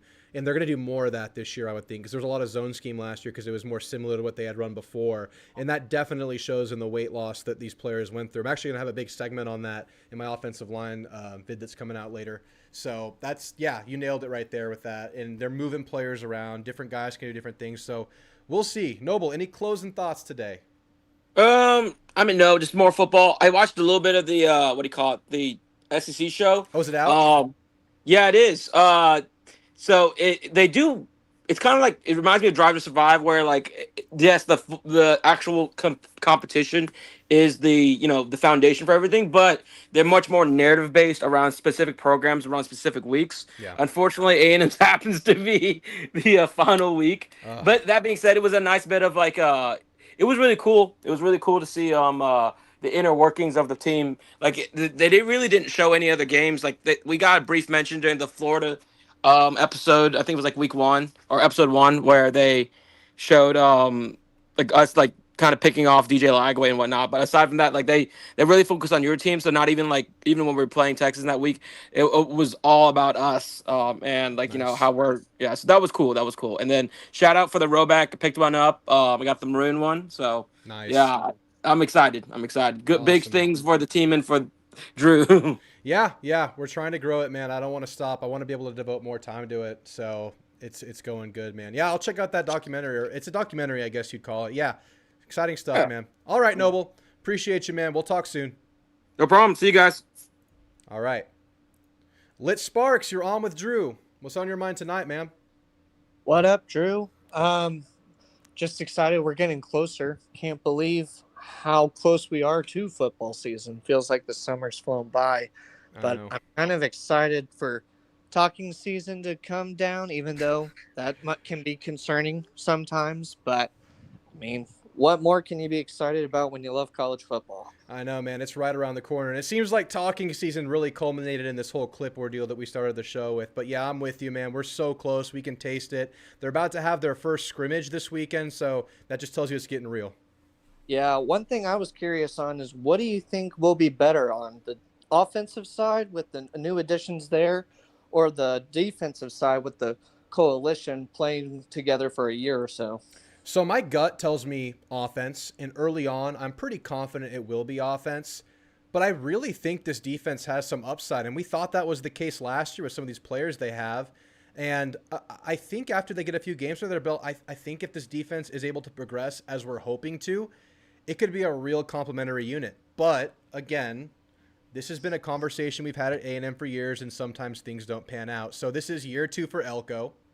We're hoping to take that next step. And if they do take that step, there's no reason there should be a weakest link on this team. I think both sides have the talent they want. It's just, actually going on the field and doing that. It's been a plague here. And then actually going on the road and winning those really big road games you have on the season that are going to be really, really difficult to do. Because I've been saying this all offseason. We could be really, really happy with the offensive and defensive product that A&M puts on the field in 2025. But with those 3 road games, if you're not good enough, your upside could be capped because those are tough. Your toughest games are on the road. But again, I like both units. Yeah, that's pretty fair. I will say I'm excited about the tight ends we've added. I hope that we can see more action on that side since that's what Colin Klein came in adding to what K-State did for their success. So hopefully we'll see some more touchdowns on a tight end side just because if they can catch, great. Yeah, it's a big deal, man, because you lose Noah Thomas and he was your red zone threat, and that really showed in that USC game. And I like the what Amari Niblack can be for this team, and you have to raise the concern that he's never put it together in his college career just yet. But again, like you said, in a Colin Klein offense that really likes those tight ends and a quarterback that got accustomed to using those big bodies, there's a role there in front of him if he can take it. But then I'm going to talk about this in one of the videos coming out very soon. Talk about an X factor for this offense on the year. It's Theo Mellon-Orstrom, man. It's like the culmination of years of work, coming over from Sweden ball, not really a blocker over there in Sweden, just a receiver, getting accustomed to the American game. Obviously, it's totally different. He's a guy that can add a lot to this catching room, this pass catching room. He can be that big guy, and if you can go like with an Amari and Theo, that size in your receiver group can be really, really deadly in certain spots on the field. But I like with the versatility they have in that room too, because you have Borkashire and you have Riley who can block. So should be able to do a lot of things with that room. I'm with you there. Mm-hmm. Yeah, when I was looking at the pressers today, like watching them, I know Bateman was the one that I agree with most of what the chat was going on. I question a little bit like how much Elko has control. Yeah. But I'm still gonna trust the process better than to guess. But we'll see what happens. You got to prove it on the field. Yeah, and I'll just a little bit of what I'm kind of reading on that situation. He talked about a little bit today. I didn't play the clip, but someone asked him, like, is it any different with Elko being more hands-on? And Bateman said, well, Elko has always been involved in this defense behind the scenes. It's always been, a joint effort building this defense out. But that in practice, it's not much different. It's Elko overseeing. It's Elko going from group to group. He's not really a more hands-on practice coach. But then Bateman also ended that statement by saying, you'll see the difference in games. So that leads me to think that Elko might be calling some more plays for this defense. So that's, I think, where we're going to see the big difference this year is Elko making, Elko more in the forefront of those decisions on the defensive play calling in games that he was so good at in his time at A&M back in 2021, 22, and before. Mm-hmm.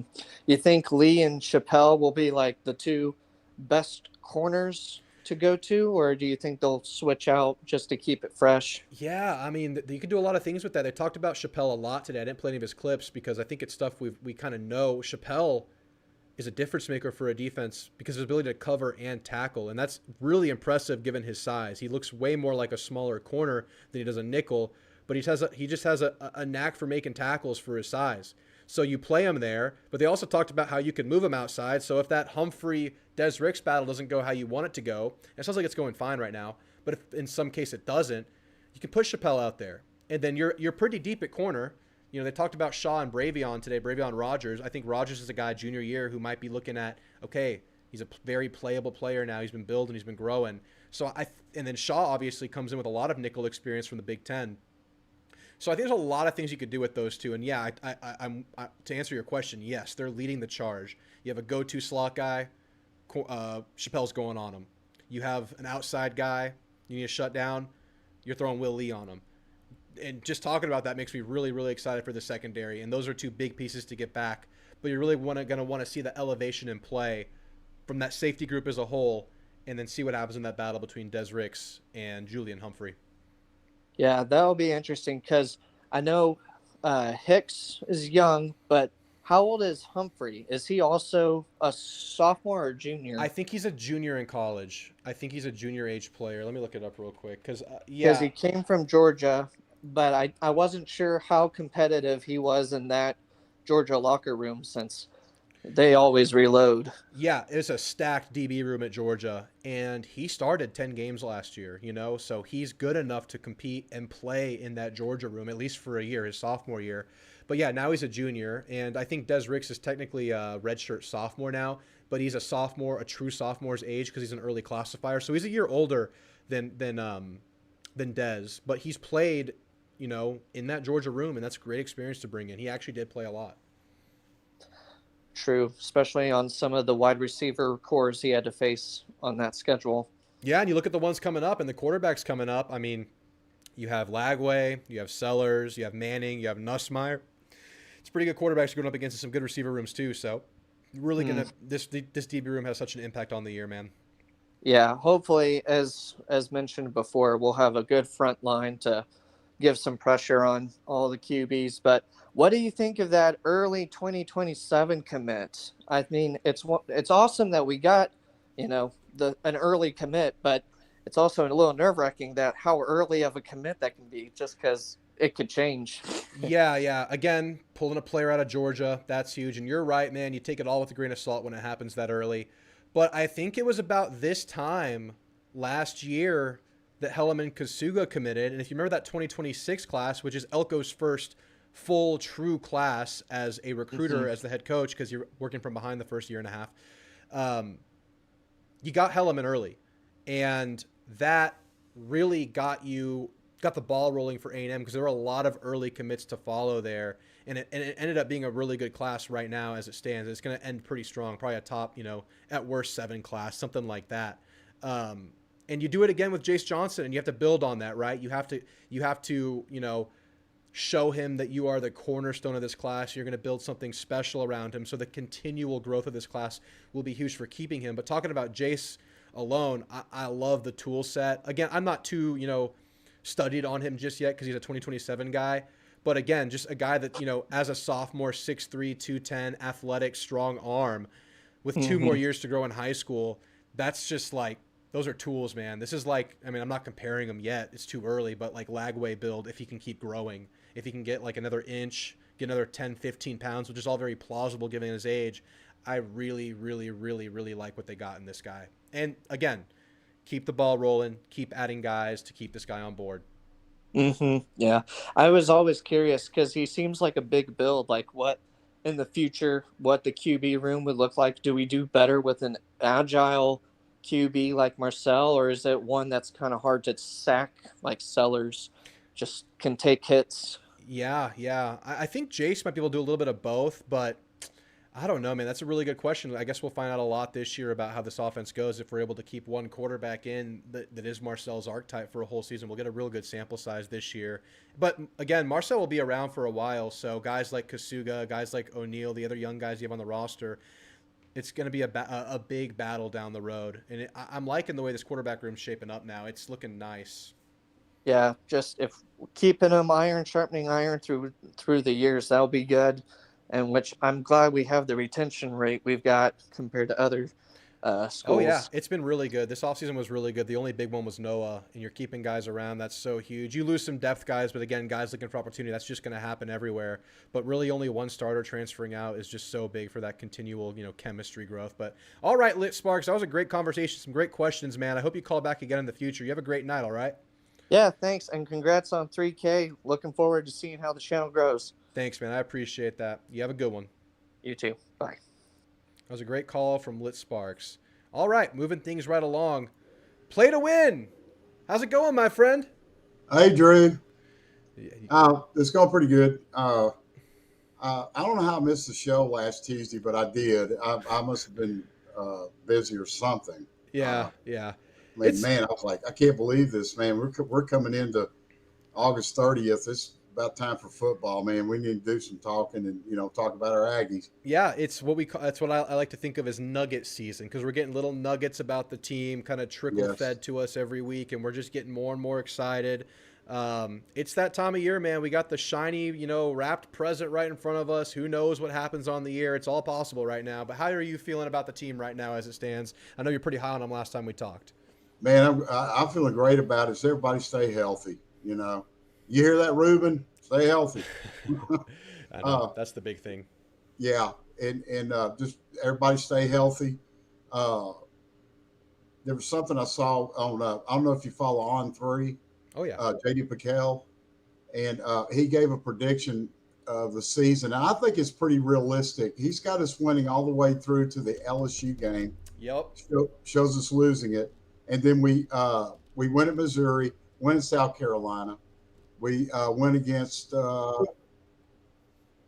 There's a Samford out there. On the Bulldogs. Yeah, Samford. It's an FCS. Yeah, and then we lose against Texas, and we end up 10-2, and that's his prediction.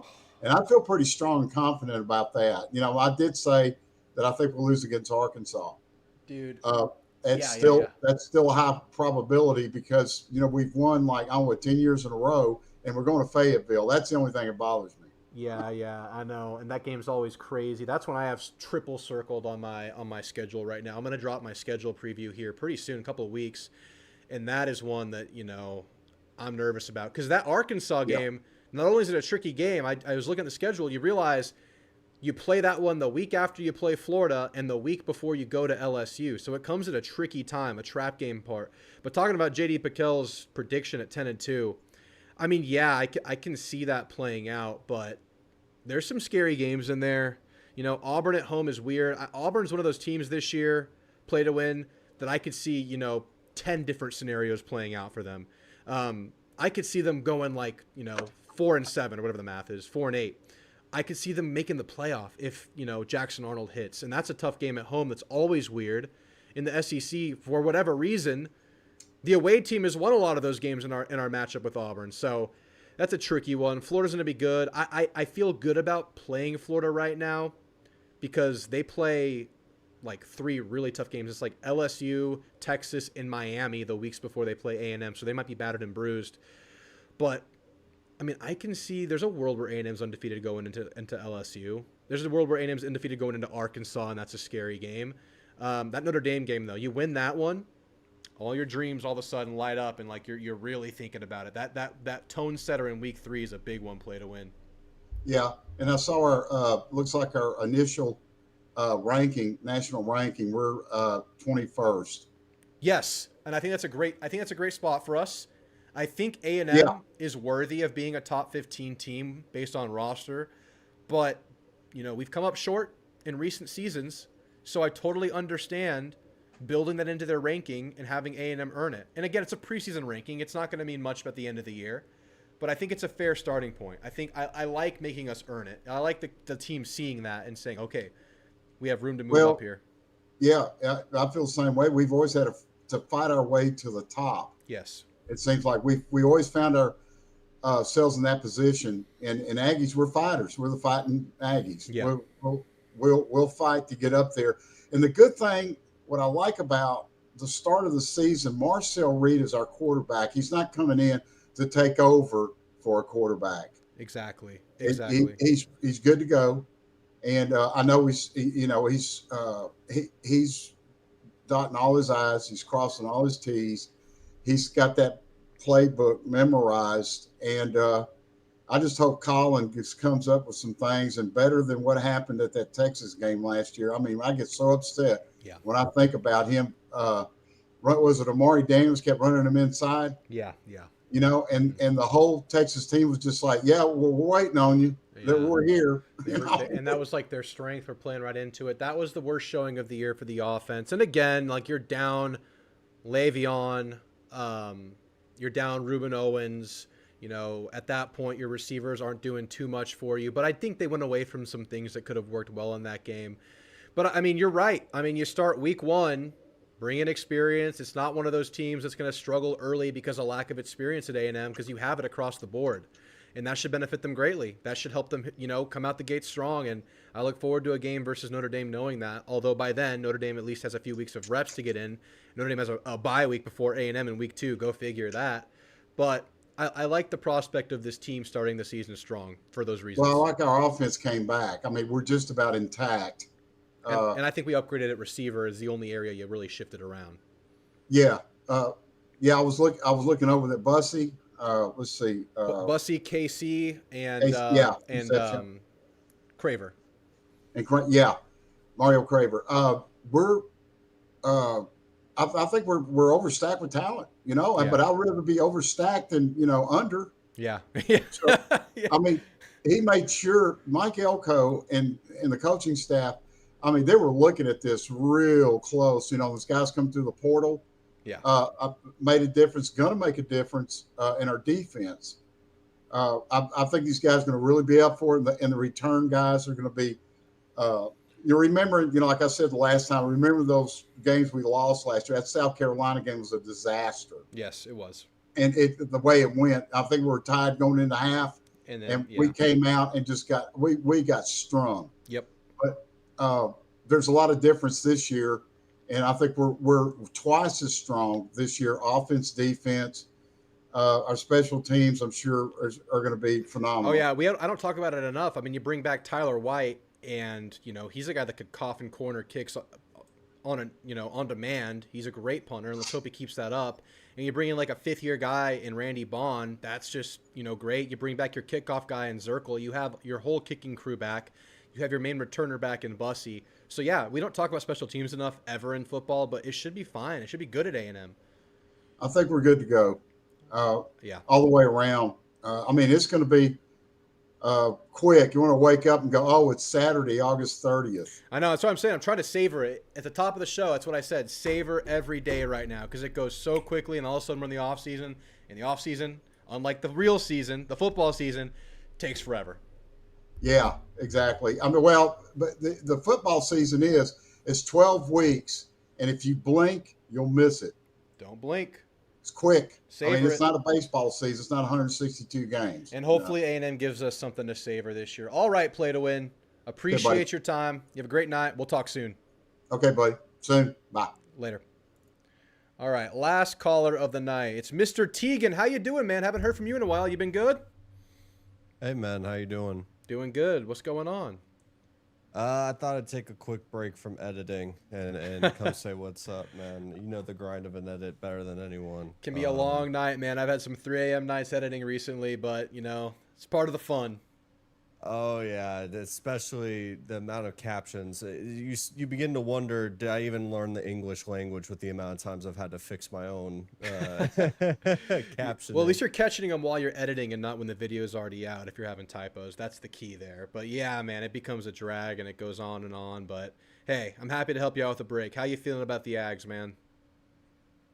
Drew, I leave the season with the USC loss, just, I kept trying to do the whole game of, we have missed out on this many players. USC didn't have this many players. Like the mystique in a bowl game doesn't hit the same. I'm like, the Aggies are going to have to earn it. They're going to have to show me. I'm tired of how all the national media, I'm tired of, banking on this team. That was a different Teagan. I'll be honest. Yeah. The Kool-Aid has gotten a hold of me. I'll be honest. I'm not at the point where I'm outraged in a Twitter community about one warm up. Yeah. I'm not at that point, but I don't know. There's a lot to like, and I know you saw my tweet talking about how this team just really does remind me a lot of that 2020 program. Yeah. And I know a lot of us have such a sour taste with Jimbo, and rightfully so. Like, I'm not here to try to defend it in any way, but and that was something that Elko was a part of, and he is going to want that identity. I think of a lot of times, like, we want the flashy quarterback because we all reminisce about 2012 and 2013 and being but the closest we ever got to the mountaintop, the team was not quarterback driven at all. It was what a lot of the older Aggies would classify as true A&M football. It's a lot of ball control football, great defense. I believe DeMarvin Leal was part of that crew. And Mond just did enough. He made it just enough plays. I think that's my expectation with Marcel. I'm kind of with Billy a little bit on 9-3, but the 10-2 is talking to me. I'll be honest. Yeah, it's attainable. It's right there, and I'm so with you with the quarterback. I did a kind of an early Marcel Reed outlook maybe about a month ago before I got into hardcore preseason stuff, and I said I think Marcel can be like a top 6 or 7 SEC quarterback, and with this offense, with this offensive line and running game, that can be enough. Because you look at 2020 with Mon, just a solid quarterback, a tough quarterback, a guy that got the ball where you needed to go, a guy that got you in and out of your sets. But you look at the most recent quarterbacks that won it all: Will Howard, J.J. McCarthy, freaking Stetson Bennett. I mean, you're not needing the freaking Johnny Manziel to win it all. You're not needing like the Cam Newton to win it all right now. You just need a guy that goes out there and helps your team and gets players in their spots and complements your team well.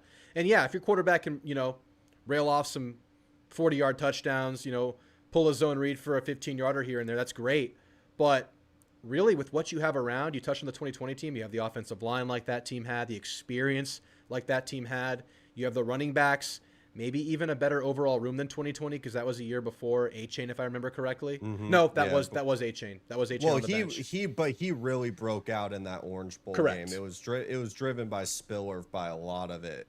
Yes, and I think he got nicked up in that bowl game, so A-Chain was the guy, and it was just a good team effort. And you didn't even have the receiver upside you have this year in 2020. Mm-hmm. But that team just played well together, veteran quarterback. Marcel Reed has some reps. I wouldn't necessarily call him a veteran just yet. Not yet. So we'll see what we can bring, but I think a top 6, 7 performance, getting that top 6 in the SEC could be enough for A&M. Yeah, and I think one thing, and when making the comparison with Mond and Reed is, I mean, if you remember the ugliest jerseys I've ever seen against Florida Young in Mond's career, there was a lot of times that, and I feel like a lot of Aggies don't appreciate Mond as much, and that's another story for another day, but I just think of the deer in the headlights he was such early into his career, and then he truly evolved into a really good quarterback in 2020. I never really felt outside of the Texas game that the lights were a little bit too bright for a guy like Reed. I mean, everyone talks about that Florida game that he comes in. South Carolina was just really tough losing your engine like that. But like Auburn, he continuously put us in the best position to win that game when it was at the very beginning. Like I remember watching that game groaning, having to step outside. Like you knew you were going into a hornet's nest. You saw the trap game 100 miles away, but then the reality sets in. But he clawed us back into that game. I think, and both of us will watch a ton of film. I don't think a lot of people really understand, like, Klein is a very good OC in my eyes. That was hampered by the fact that I love a lot of the guys as people in our wide receiver room, but them as separators were really, really tough to get open consistently. Even with a lot of the simple looks, I think Texas and Notre Dame, obviously the worst performances. I'm not just trying to cherry pick them. I'm cherry picking them because they were man coverage based defenses. Mm-hmm.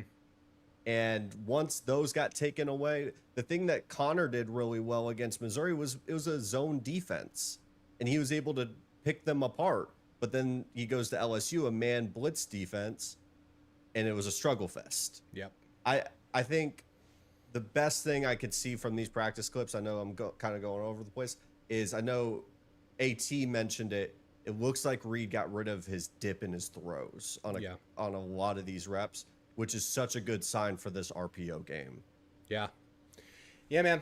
I'm totally with you there, and I get the same feeling from Reed last year. I've been calling him a high-floor quarterback, and some people, they don't take to that too well, especially the ones that are very, cautious about going into this Reed-centric year. But, I mean, you touched on the Florida game, redshirt freshman, starter on a week's notice, and I thought he not only had some good plays in the game, but wasn't perfect. I thought he managed the offense really well. You look at the first drive of that game, they were behind the chains a couple times on that drive. He's able to get them out of it.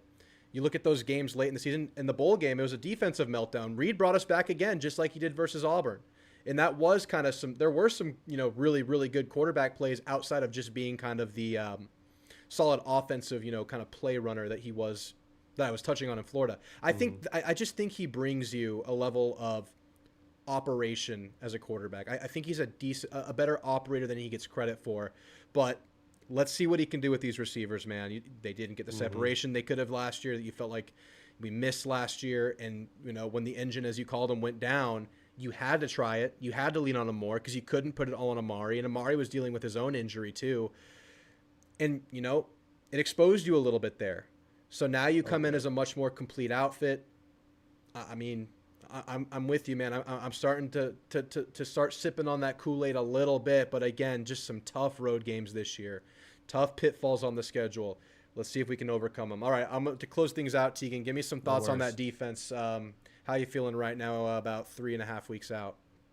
Yeah, and I appreciate the opportunity to speak on the defense because that's what I was just about to say.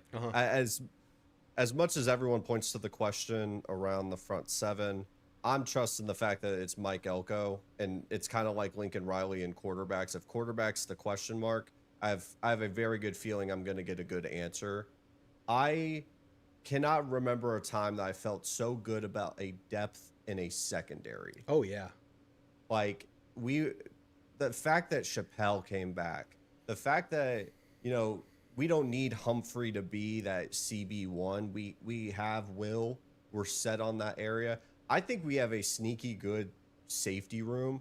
I may be holding the last bit of Bryce Anderson stock, but I'm still holding on. Yeah, I'm with you, dude. I said a couple of videos ago, I expect Bryce Anderson to bounce back. I don't hope for it. I expect it because we've seen better from him. We know what he's capable of, and he's getting into Elko's year too. Exactly. And the thing is with guys like Des Ricks and Bryce Anderson, as unfortunate as it was last year, like, you wanted these guys to take these steps forward, and you were really excited to see what they could. But because of the depth, you didn't really have a backup plan. Yeah. Unfortunate, because you're going into year one of a head coach. You don't really have your guys in there. It now feels like if these guys do work out, great. That's awesome. The secondary that I think is going to be the strength of this defense gets better. If they don't end up taking a step forward or they just stay the same, you at least now have a plan B, a plan C that you feel comfortable going to. And maybe they end up being the players that you were hoping these guys to be. I just think there's a lot of flexibility with this team. I want to see a lot more of these blitzes. And I think Elko, though they say that he is not any more or less involved with this defense, I think you're going to see a little bit more of his thumbprint just across the board. And that's what makes me really excited. There's no way that he goes and watches the ends of these performances and says, we're going to do the exact same thing. I think it's just coach speak at the end of the day, because Bateman's not going to sit here and say, yeah, he basically took over my job. I don't really have to do much. Right. Yeah, I would totally expect that. And man, I mean, you have versatility because they talked about it today, how Chappelle can play inside or out. We know that. We've seen him do that for years. It looks like he thrives at nickel, but you are pretty deep at nickel this year. I mean, I'm curious to see a guy like Bravion Rogers get opportunity, but you brought in Jordan Shaw for a reason. He has a lot of Big Ten experience. And, God forbid an injury happens, you could move Chappelle around to be kind of your lockdown guy if you need him to be. But that competition between Ricks and Humphrey, I'm so happy for Ricks. I know it puts his playing time and his reps in question, but having a guy that was able to, crack the starting rotation at Georgia right there next to him, pushing him, is just going to make him a better player. And a guy like Javen Thomas last year, there were rumblings that he was, not 100% coming off the bench, and he missed some time early in the year. And that put Des Ricks on even more of an island to perform, especially in games like Auburn where Will Lee goes down on the first drive. But now you go in, clean slate, healthy bodies. You bring in a Miles Davis, who I think is going to play a role in the safety rotation at some point this year, maybe even early as the fourth guy in that thing. When Elko got here, just to close this out, and it's touching on something you mentioned, liking the safety room, I think in spring, he was asked about his strengths, and he highlighted the safeties. He said, I think we have 4 guys that we really like in this room. And they just, didn't play consistently last year. But they did it together last year. They suffered, and they failed together as a unit. And they come back, and as we heard in these pressures we highlighted earlier in the video, they get to lean on that and learn on that and use that as like sample A, B, C, and D all the way down the list that you can reflect on and point to during practice when you do something wrong in a drill. And that's going to be something that's done together as a unit and learning together. So I'm excited, man. This secondary room could be a great turnaround. It could be a great resurgence there. You have the bodies you want. You're healthy now. Let's keep them healthy, and let's see how good they can be. 100%, man. Excited to get through the season, and I'll have to see you in College Station this season. Yes, sir. I'll be there. right, Shoot man. me a DM on X. I'll see you there. I'll see it. Later, man. All right, guys. That's going to conclude the calls in the show, and we're going to wrap this thing up. I'll check through the chat one last time. Thank everybody for being here. All you guys, all the support. Of course, thank you to the donations we got early in the show. 2 from Brent, 1 from Jay. Crazy. Y'all are awesome, man. Y'all are awesome. NSTK says, Drew, what happening? I'm screwed. I told myself I was not going to drink the Kool-Aid this year, but I'm already tasting it. Dude, I'm talking to people, talking about this team. I'm freaking with you, man. I'm drinking it. But I'm just, being realistic with this schedule. There are good teams that will go 9-3 against the schedule we have before us. And it's not that it's just like it hits you that hard over and over. It's just when your 3 toughest games are on the road, that just gives you pitfalls. So as high as we are on this team, as much as we think we can get better and have a good offense, big humps to get over in those road games, and that starts in week 3. But we'll call that week 3 game the tone setter, man. Win that one, and everything's unlocked. You can still do things without it, but win that one, and you're feeling so damn good. We do have a ton of bodies at safety. Yeah, man. 4 that I feel good about. It's got to be better. I have a DB video coming out. It might be the next one that drops. I'll have to check. Shaw's an upgrade over Hill. Absolutely. Safety room. He said last year the safety room was the strongest too, and they were a big disappointment. So we'll wait and see. Exactly. Lit Sparks, nice job, Drew. Always fun watching the show. Thanks for calling in, Lit Sparks. You asked some really good stuff. I hope to hear back from you again after we see some games. Any guests you would like from the Aggie press room? You mean like, who would that be? I would like anybody from the press room. It's just the time constraint in getting everybody on the show. I mean, I'd love to get Carter on. I'd love to get Billy on. I'd love to get Olin and Nuno on. I think Tony Catalina's doing some good stuff. There's a bunch of guys in there I'd love to have. But time constraints, I'm actually going out of town next week, so I'm trying to pre-record some videos. I already have 3 in the chamber right now. They're going to be dropping the next few days. But all right, guys, I'm going to get out of here. Make sure y'all like and sub. But really, I just appreciate y'all being here, hanging out. We'll be doing this a lot throughout the season. It's 1 per week leading into the year. And then we'll be jumping into twice a week. 1 reaction show, 1 preview show live during the season. Alex Miller's a good one, too. Alex Miller's really good. He's your buddy in college. That's awesome.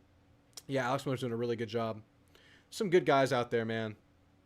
I'm sure you could get Carter. Yeah, I could. It's just time, because I have some scheduled already. We got Robert Barron's coming. I love Robert. I got Gabe Bach coming on, too. Got to get that one hammered out. But, yeah, man. I'm excited for the year. Thank you guys for being here. Am I going to live again this week? No. It'll be next Monday or Tuesday. It's scheduled for Tuesday, but I have a trip I'm going out Wednesday, so I might have to move it around. We'll see. Definitely will have one more before I leave, though. But all right, guys, y'all take care. Have a good night, and gig 'em.